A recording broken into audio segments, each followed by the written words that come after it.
Welcome to ATG 206. Looks like a little bear. We got a little polar bear. Who you got there, Mo? Look at this guy. Who is that guy? Puppy. Who is that guy? Looks like a bear. Oh, look at his armpits. Little bear. Little bear. Little baby bear. Feet. Look at those feet. Tuscaloosa Metro Shelter. Wiggle, wiggle, wiggle. Animal Medical Hospital, Wiggle, where Lori works. Wiggle, wiggle, wiggle. Wiggle, wiggle, wiggle. Wiggle, wiggle, Bruno wiggle, wiggle, wiggle.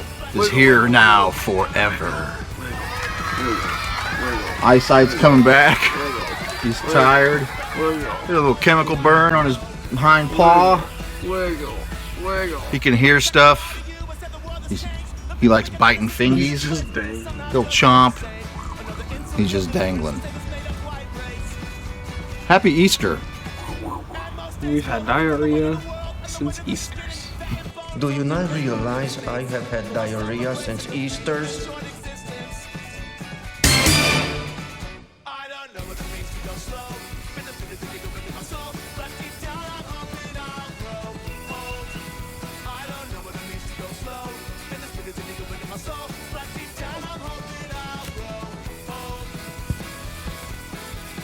No, I don't want to hang myself today, and I consider that a win.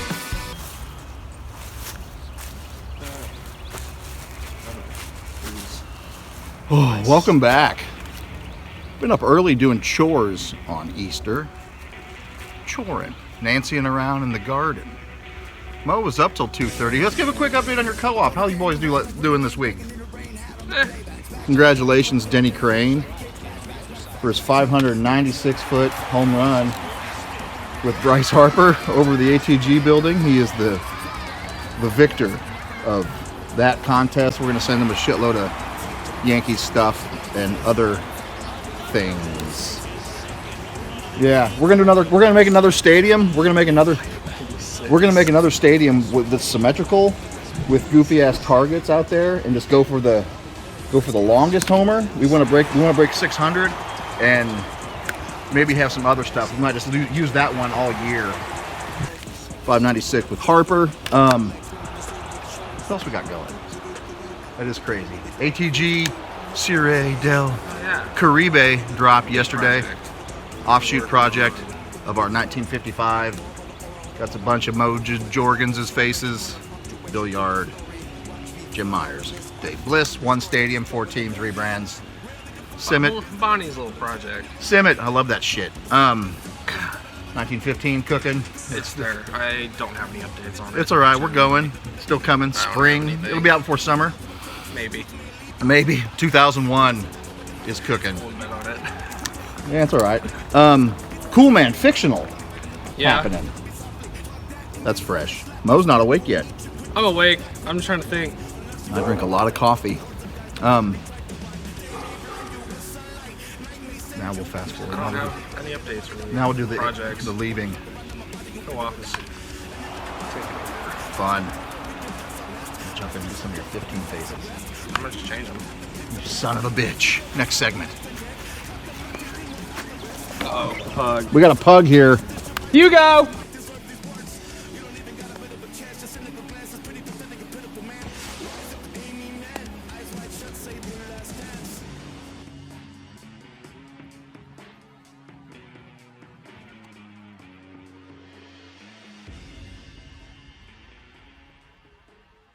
Look at the levels. I like this song. Dude, this song is perfect for an intro. No doubt about that one, Boog. We knew it wasn't coming back. Welcome to the game.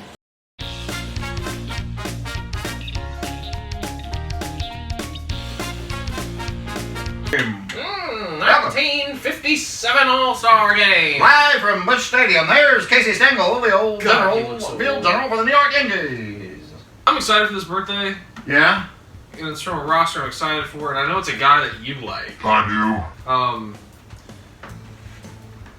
George Chief Johnson. We have the first of probably many Chiefs, if you want to use it. do. A lot of Chiefs. A lot of Chiefs. A lot of Chiefs. A lot of Chiefs throughout baseball history. Yeah. Born in Winnebago, Nebraska on March 30th, 1886. He had 1.5 solid seasons with Cincy.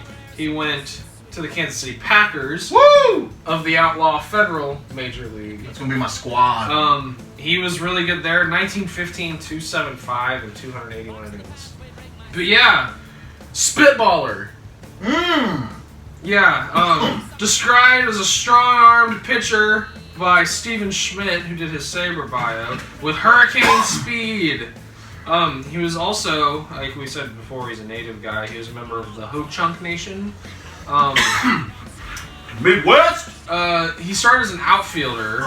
George attended Carlisle Indian Institute in Carlisle, PA, and Haskell Institute in Lawrence, Kansas. I know where that's at. And then Been there. Schmidt goes on to talk about U.S. Army had created more than 100 boarding schools by the time of his birth to enforce assimilation of Great Plains Native Americans into Western society. If you've watched Reservoir Dogs, Reservation Dogs. I think they went pretty hard in an Oh, yeah. episode on that. It's a great fucking show. You I should need all to finish watch that. it. It's amazing. Um, That's one of the best shows of the last decade. Just feels like I needed to do something, so I'm doing it. Well, that's a risk, but you're listening to your heart. That's good. Are you a guru or a philosopher or something? Nah, I'm not a philosopher. I'm just an old hippie dude that's done a lot of acid. Makes you think. When you're my age, there's a lot to think about. I live by a few rules.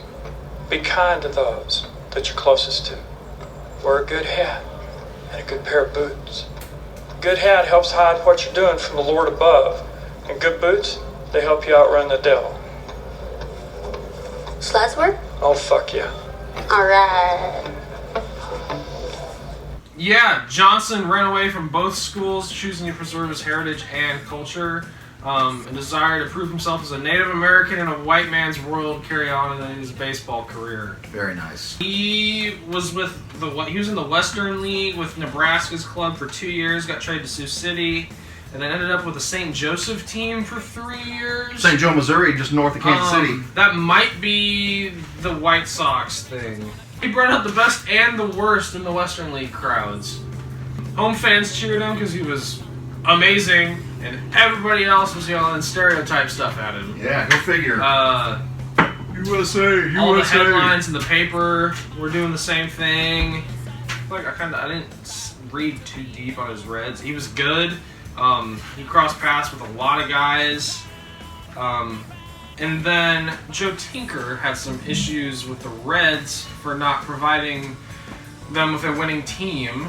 Owners. Yeah. Yeah. He then retracted the statement, and the National League cited him for saying, "I would rather go out to my fruit farm in Oregon than try to handle a club when I'm not backed by the owners." Yeah, it's horse shit. Corporate Corporate neglect. Reds traded Tinker to Brooklyn after 1913 when he demanded $10,000 in salary and threatened to join the Feds. Tinker ended up getting $40,000 by the Chicago Whales, and he went and played there. Johnson also took a 3-year deal from the Packers for $5,000 a season and $3,000 up front on the advice of Joe Tinker and the Reds clubhouse boy, who were all fired for demanding pay raises. Yeah. Fucking God. I'm sure record profits. Record profits. I need to look and see what the Reds Neglect your employees. We're just pieces of fucking meat. I missed this little line, and it's gonna pop up again later. Buck Herzog fined George Johnson $100 for being out of shape for his first start with the Reds. Yeah, in 1914. Been there. And then he got another $50 fine for violating training camp rules. Yeah. A tradition as old as time. Yeah. Major league players hating spring training. That happened, and Johnson vowed to never play for the Reds again. The Chief practiced with the Reds on April 20th, and then met with Packers president C.C. Madison, and he left for Kansas City and met his new team in St. Louis. Record profits. Dealt for 14 and 15, and then when he was done after 15, he was called overweight and made his way to the Pacific Coast League. Yes. That didn't go great for him. He was old and not very good. I also looks like he was getting into some drinking.